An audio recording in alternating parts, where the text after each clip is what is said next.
if the universe is really 13.8 billion years old, shouldn't there be aliens everywhere? And if not, why not? I think it was Carl Sagan who said that there appear to be either there's either a lot of aliens or no aliens, and either one is equally terrifying. Meaning, if there are no aliens, then what we have here is very rare. And then aliens is more terrifying. More terrifying. I think it's more likely though, right? If the universe is 13.8 billion years old. Well, this is why I call this like this.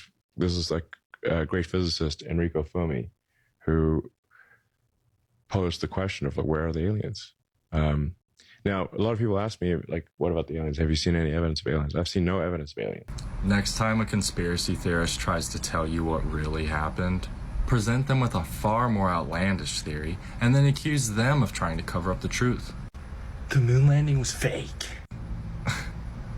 You believe in the moon? I will never buy this again. I came across an online conspiracy suggesting that this bread brand contains microplastics and you can extract them by boiling the bread in water. To investigate, I boiled it for around 10 minutes and found something strange.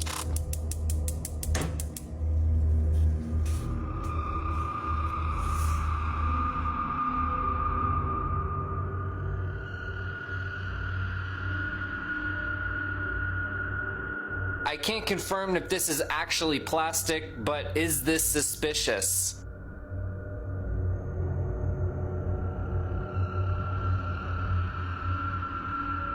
Yep, that's definitely suspicious. Conspiracy theories that I think might be real.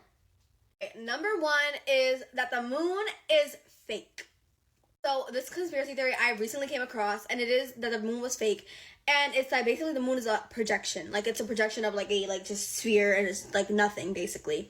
But the reason I believe it, I'm recently coming to terms with it, is because in my town, the solar eclipse did not happen. It literally barely even, like the moon did not cover the sun in the way that you would think that it would cover the sun. It literally, nothing changed. The weather was exactly the same. The color of the sky was exactly the same. Nothing happened. And not only that, but they do say that the moon, they have other like explanations for this theory, but this is why I believe it. Next one is skinwalkers. Oh my god, the amount of videos that I see about skinwalkers. And you wanna know what's crazy? One day I was taking my dog outside, and I swear, he like, usually I'll come inside like, Shoda, come inside. And he comes to the top of the stairs, and he just stares at me. Just like that, just staring at me. And I'm like, Shoda, baby, come inside. Like, come on, let's go. No, you're gonna eat your dinner. Let's go. Like, come on. And he just stood there staring at me. And usually, my dog is fat. Like, he loves his food. Like, he comes in like 2.2 seconds. Like, yes, bitch, feed me. And that day, he just stood there like, girl, I was so scared. And I can't with the skinwalker thing. I think it's real. I'm sorry. Next one is that Disney, the company like Walt Disney, created Frozen, the movie Frozen, as a distraction from like this Walt Disney Frozen head thing. Girl, sick, absolutely sick.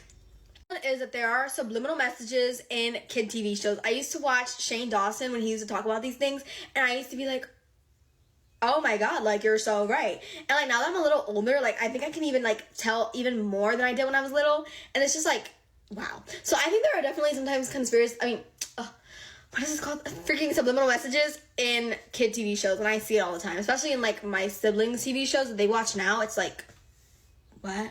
But I've been doing my lip for a long time, but it's just because this is like really dry and it's not like coming out right.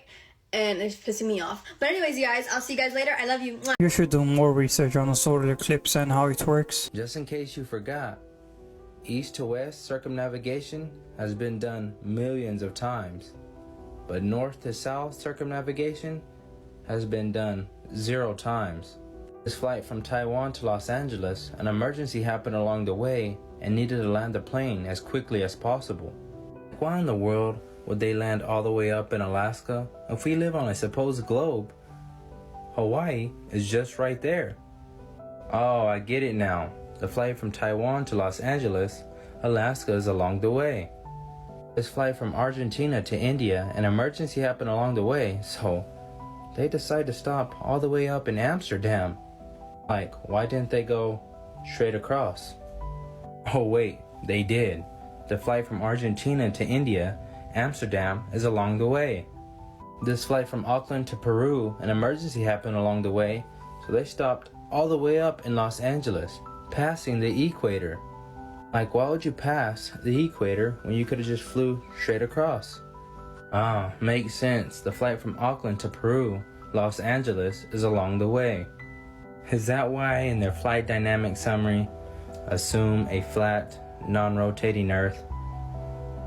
Guys, I could do this all day long. Flight paths, in and of themselves, prove that the Earth is flat and stationary. I mean, you're talking about east and west circumnavigation. And then you're talking about how there is no or 0 times circumnavigation of north to south. You are literally proving that how the Earth isn't flat. Come on. Change that's come about in the last 2 or 3 years is there probably isn't a child over the age of 6 that isn't deeply concerned about change. I mean, there were reports in the past, but now the focus of the world are on those problems, whether it's droughts, whether it's storms, whether it's the seaside being ruined, just undermining life. Everything. And in a way, has slightly, I'm afraid, eclipsed the importance of this conversation. No one's saying isn't incredibly devastating, but actually we do need to think long term about the planet. Yeah, I mean, it's a distraction, well, more distraction, it's a tragedy, but it does have that knock-on effect. I mean, these elite families. Look at their face, look at their eyes. They look so wild and evil. Dude, how many deer did you tag this year? I got them CWD tags, so I ended up thinking like 12 bucks, I think. Well, you know you just destroyed your deer herd, right? Well, I hunt in the CWD zone, so I gotta wipe them out. Come on, man. You know CWD ain't even a real thing. What do you mean it's not a real thing? Dude, it's just a scheme. It was invented by the insurance companies to keep the deer off the roads. And here we go with your conspiracy theories. I'm serious, man. In the States, they just keep it going to keep the tax dollars out of our pocket. If that's what it takes to keep my deer herd healthy, then I'm totally for it. Think about it. How many sick deer have you actually seen in the woods? I mean, I've never seen one personally. You see, state agencies have taken out more deer than CWD ever could. Dude, where do you come up with this stuff? It's all just a scare tactic funded by the media to end deer hunting forever. What's a conspiracy theory that you 1000% believe in? The reason why women's fashion have little to no pockets in their clothing is due to the fact that the fashion industry would lose money from bag and purse sales. And at this point, it's not a conspiracy, it's a fact. I was doing some research on the New York City subway stations. And it's interesting because they said that the subway stations were founded in 1904 and they opened in 1905. So they were found, that's what founded means, they were found in 1904 and they opened 1 year later. They didn't build them. They just took ownership of these tunnels that are deep underneath New York City. And it's interesting because when you look at all of these tunnels, you sit there and think, okay, you go up above on the street, you got horse and wagon and all this stuff roaming around, but you're building these massive tunnels cutting through the earth. Take a perfect example. Go outside, get a shovel, and see how far you can go in the earth. Especially in a time around the 1900s where it's very challenging to do that. There's no construction photos. There's just like 4 people standing in front of a tunnel saying that we built it. You would think if you did the first subway ever that people are blown away that they could go in, you'd have photos galore. But you only have one photo of 4 people standing in front of a tunnel saying that you found or founded the tunnels of New York City. And can you tell me why so many people that support Donald Trump love conspiracy theories, including yourself? He seems to attract lots of conspiracy theorists. Well, let me tell you, you're a conspiracy theorist, and the left and the media spreads more conspiracy theories. We like the truth. We like supporting our Constitution, our freedoms, and America first. So, what about Jewish space lasers? Tell us about Jewish space lasers. No, why don't you go talk about Jewish space lasers? And really, why don't you fuck off? How about that? Thanks. Thank you very much. She doesn't like BS. She's straight to the point. When we're sitting down with the lawyer's like, sign it. Don't matter what it is, just sign it. Because they're not signing no one. Just take the check, take the money, just sign it. Like, it was a bit pressure-ish. And I'm like, why is he like pressuring me like that? Like, I didn't really like that. And I'll be honest, I've never told this story before. I'm just going to say it because I feel like you should know. Anyway, when we signed it, before we signed it though, I was a bit off on it. And because the pressure was a bit much, it was like, sign it. And I remember speaking to my old manager, right? And no, if I'm lying, I'm flying. He's phoned me, we're in the studio, and I put him on loudspeaker, old manager, and he's like, yeah, like, what are you lot thinking about the deal? We're like, yeah, we want to sign it, but we want to wait and see what happens. And like, on God, Shams, yeah, his voice changed in like a demon's voice. Sign the deal! Sign it now! Sign it! I got so shook, I threw my phone on the floor. If I'm lying, I'm flying. Wallahi. And me and Crep just staring at the phone on the floor, like, what? His voice just changed into like a gremlin. And all he kept saying is, sign the deal, sign the deal, sign the deal. And I'm like, what the? Like, I dropped the phone and stepped back like this, and we're just staring at the phone for about 3 minutes. Like, I'm like, did you hear that, bro? He's like, yeah, bro, like, what the f*** is that? So I picked up the phone and I phoned back my manager, like, yo, bro, like, what happened to your voice, bro? He's like, what are you talking about? He's like, bro, your voice changed, bro. He's like, what are you talking about? So from then, I was a bit, yeah, this is a bit funny. Ended up signing the deal anyway, but I was like 5 hours late. They still signed it. I was a bit skeptical. If you watch the video back, my face is a bit like, yeah, it's a bit weird. Hollywood and their evil contracts. No one has ever been to space because space is not real. There's a new theory that claims we can't go to space because we are enclosed by a transparent barrier called the firmament. Some say that this means there is no space above the Earth. In fact, they say the area above the world is just water. Think about when you look at the stars in the sky and why sometimes they float a little bit. This might be why it's called the Milky Way, just like a liquid. The Bible actually confirms this in the book of Genesis and says that the firmament separates the earth from the waters above. This theory gets even crazier because the government might be trying to break the firmament. In 1962, the military sent a nuclear missile into the sky and claimed that it was to test the atmosphere's reaction. But the real reason was for them to see if they could break the firmament. They named this attempt Operation Fishbowl. Coincidence? I think not. What do you think? If you think this is plain stupid and idiotic, then let me tell you, there are actually people who think this is real. The Sumerians had advanced knowledge. For centuries, historians have marveled at the Sumerians, the first known civilization to have emerged in human history. They were far ahead of their time, inventing mathematics, laws, education, and even showed detailed knowledge of our solar system, millennia before the invention of the telescope. How did they possess this knowledge? A theory has surfaced, suggesting that the Sumerians were not the first civilization, but rather inheritors of advanced knowledge from an unknown source.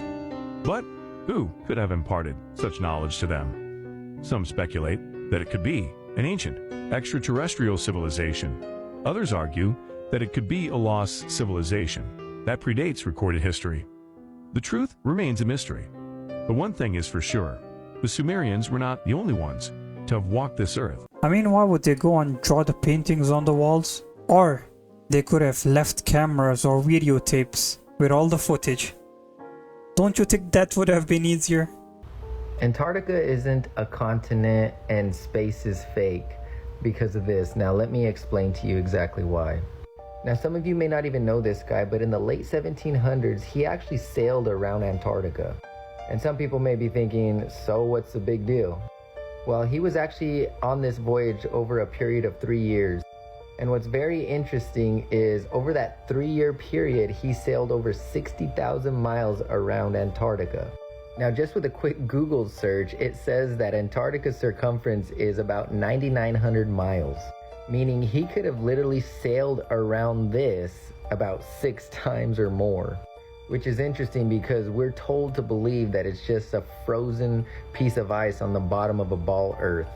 Now get this, even modern day science says that the circumference of Earth is about 25,000 miles. So this dude could have literally went around Earth more than 2 times. Now fast forwarding to 1940s, there was a military operation called Operation High Jump. Get it? Operation High Jump? Yeah, pretty high if you ask me. Now, seeing this may have really intrigued him at the time, and some say that this is possibly the discovery of the ice wall. Now, preceding that, you got Operation Deep Freeze, which was around 1955. So first off, you got Operation High Jump, 1946, Operation Deep Freeze, 1955, and both were led by Admiral Byrd. Now, after this operation, some speculate that they actually found the firmament, and I'm going to tell you why. But before I do that, I just want to let you know that the beloved NASA was actually founded in 1958, shortly after all this happened. But it's probably just a coincidence. And coincidentally, a year later, in 1959, the Antarctica Treaty was signed. Nothing to see here. Go back to sleep. Now, getting back on track as to why I said they might have found something in Operation Deep Freeze, because here in 1962, you got Operation Fishbowl. Now, ain't that a curious thing to call it? Now, let me share something to you that's written in God's Word, and it's in the book of Job. Hast thou with him spread out the sky, which is strong, and as a molten looking glass. Now, you can check this out. This is old footage of Operation Fishbowl when they're sending up these missiles into the air, but look what's going on. It looks like it's hitting something, hitting some barrier. Maybe the Bible's true. Maybe the sky is strong. I told you. There are actually people who believe this. And let me know what you guys think. There is a record of technologies that existed on Earth, of civilization more advanced than we are now. And the question is, were there some use of some type of electrogravitic levitation technologies that were used? The other problem is, even when the Smithsonian paid $5 million to simulate using mathematics and the technology that archaeologists say existed back in the time of the pyramids, those obelisks like the Washington Monument, but those were all one big piece of stone, they couldn't raise the smallest one. With everything we know now about mathematics and engineering, with what's been postulated. So there's something doesn't add up there. But I think it's a bridge too far to claim they were built by ETs. But they were certainly, their construction and the precision of the stones cut, how far they were moved, how they were put into place. There are a lot of questions I have, but I have no proof of how that might have happened, except the man I referred to earlier from Redstone Arsenal area, who is given material occasionally, is not always extraterrestrial.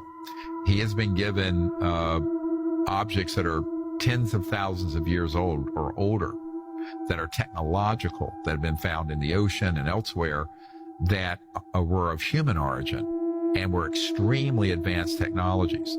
So I believe that it's likely that on Earth, prior to the modern era, there have been civilizations far advanced beyond where we are, that for which we have very little record. And when that record is found, I think it's kind of swept under the carpet. You know, it's interesting. There were years ago when they did the Mars images, and they found that there were these obelisks and strange-looking objects on Mars. I went out to the Goddard Space Flight Center here outside D.C. to meet with Mark Carlotta and some other scientists there, and they said, yep, it's been pixelated out for the public, but there are structures there. And they were very ancient, but we're talking millions of years old, millions. And I was out in California after I had disclosed this to some people, and a man came up to me from JPL, Jet Propulsion Labs, and I didn't know him. He knew who I was and said, Dr. Greer, here's the issue. You're right, those exist, but we can't disclose that. I said, why? It's not an operational ET device. It's not, you know, it's old. He says, yes, but you don't understand how powerful this information is. I said, why? He says, if this was disclosed, it would collapse the fundamentalist orthodox belief systems of every religion on earth.